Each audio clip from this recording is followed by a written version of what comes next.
जानते हैं कि हमारी ये चीजें रुकी है तो वर्तमान कांग्रेस सरकार की वजह से रुकी है। एक वातावरण यह है कि लगता है भाजपा का राष्ट्रीय नेतृत्व छत्तीसगढ़ को लेकर बहुत आशान्वित नहीं है। ये बात इसलिए जहन में आती है कि माननीय प्रधानमंत्री जी के दौरे मध्य प्रदेश में चुनाव होना है, धड़ाधड़ हो रहे हैं। राजस्थान में चुनाव होना है, धड़ाधड़ हो रहे हैं। अभी कल भी वो राजस्थान में थे, पर छत्तीसगढ़ तो भूल ही गया कि प्रधानमंत्री जी कब आए थे। नहीं, बरसों बीत गए। छत्तीसगढ़ भी तुरंत उनके कार्यक्रम बनने वाले हैं। आचार संहिता से पहले जो भी राजस्थान में भी बने या जहाँ भी बने, हाँ, ये जो 1 महीने का कार्यक्रम है उसकी शुरुआत कल उन्होंने पुष्कर से की है जी। और हमारा सबका मानना है कि पुष्कर का जो ब्रह्मा जी का मंदिर है, षष्ठी की स्थापना के समय का मंदिर है, पवित्र सरोवर है, सारे तीर्थ करने के बाद भी अगर पुष्कर तीर्थ नहीं किया तो वो माना नहीं जाता तीर्थ। तो इसलिए उन्होंने एक भावना से पुष्कर से शुरुआत अजमेर से रैली कर से की है।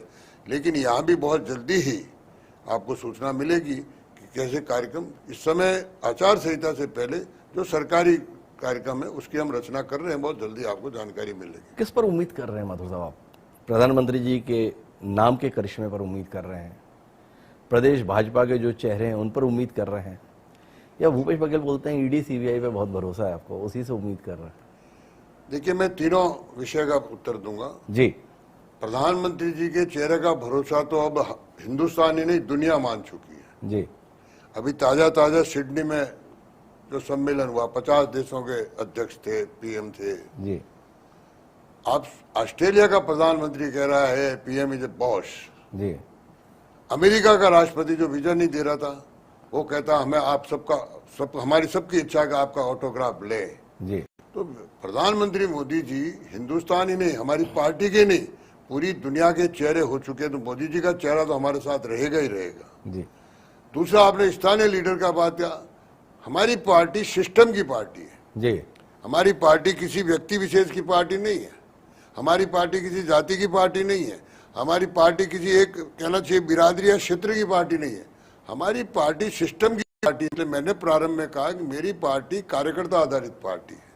तो हमारा एक सिस्टम बना हुआ है। मैं लगभग 9 से 10 प्रदेशों में प्रभारी रहा हूँ, बड़े बड़े प्रदेशों में। ऐसे कई प्रदेश थे जहाँ बिना चेहरे के लड़े, ऐसे कई प्रदेश थे जहाँ चेहरे के साथ लड़े। यूपी में कहाँ चेहरा था, सबसे कमजोर थे हम। महाराष्ट्र में कहाँ चेहरा था, सबसे बहुत 35 साल से छोटे भाई के रूप में जी रहे थे। लेकिन ये निर्णय हमारा सेंट्रल पार्लियामेंट बोर्ड करता है, कोई एक व्यक्ति नहीं करता है, एक परिवार नहीं करता है जी। जैसे दूसरी पार्टियों में परिवार तय कर देगा, क्षेत्रीय पार्टी हो या कांग्रेस हो, परिवार तय करेगा वही बनेगा, तो वो नहीं। और हमारे यहाँ इस तरह के झगड़े नहीं होंगे। आप देख रहे होंगे यहाँ भी 6 में 2.5 साल का कह करके किस तरह से एक दूसरे को धोखा दिया गया। आज राजस्थान देख रहे हो, रोज झगड़े हो रहे हैं। तो ये झगड़े हमारे यहाँ नहीं है, हमारे यहाँ सेंट्रल पार्लियामेंट बोर्ड तय करेगा कि हमको किस चेहरे के साथ जाना है या नहीं जाना है, उसके साथ करेंगे। इसलिए ये निर्णय अभी हम कमल के फूल के साथ, हमारा चेहरा विधानसभा में कमल का फूल है और नरेंद्र मोदी जी की योजना है और उनका चेहरा तो है ही हमारे साथ।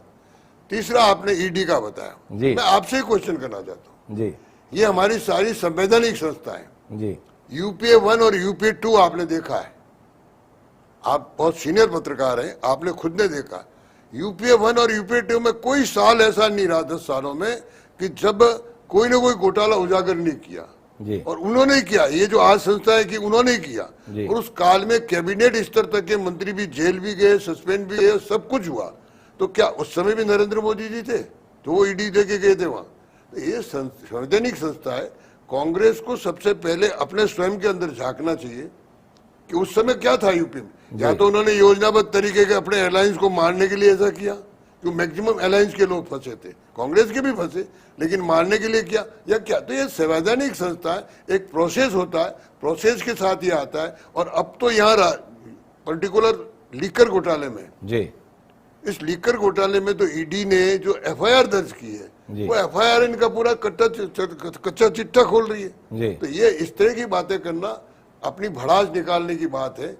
यूपीए 1 यूपीए 2 में कितनी ईडी और कितनी सीबीआई का उपयोग किया गया। और जब गुजरात में हम आज नरेंद्र मोदी जी सीएम थे, कोई कल्पना कर सकता है क्या ये घंटों SIT, Delhi SIT, supreme court की एसआईटी बनी हुई, सीबीआई और इनके द्वारा बनाई हुई एसआईटी घंटों उनको इंट्रोगेशन करे, मेरे जैसे प्रभारी के नाते मुझे इंट्रोगेट किया गया जी। तो उस समय कौन था भाई? आप थे, कौन थे?